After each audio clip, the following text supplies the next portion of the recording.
Hi, entrepreneurs. Chris Thompson here with another tip to help you grow your business. I've learned over the years working with business owners that majority of the time, the number one thing that holds people back from being successful is self-esteem. So you want to keep in mind that your first sale of your product or service is not to a customer. Your first sale is yourself to yourself. So the way that you sell yourself on yourself is you may need to make a court case. You may need to make a list as if you're the attorney. And you're making a list of all the value and benefits that you can bring, all the services that you can provide, and how it's going to impact someone's life for the better. And you will need to convince yourself that that their life's going to be better with having impacted, being around you and having you in it than it would be without you.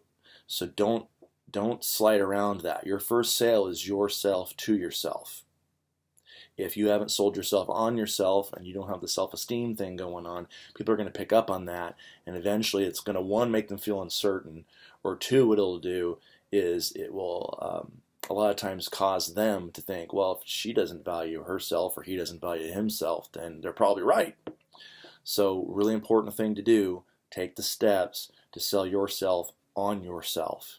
One way I learned to do that, just something I mentioned, the court case thing, another way I learned to do that was to imagine someone works with you and they achieve the results they want and they're super happy with your service, and you run into them at the grocery store a year or two later and they're like, thank goodness for you.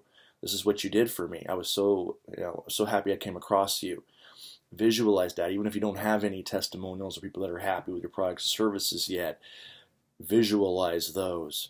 But it's a program you have to develop. So sit there and consciously sell yourself on the benefits of your product or service and what you bring to the table and how worthy that you are, because at the end of the day, that's going to impact everything that you do.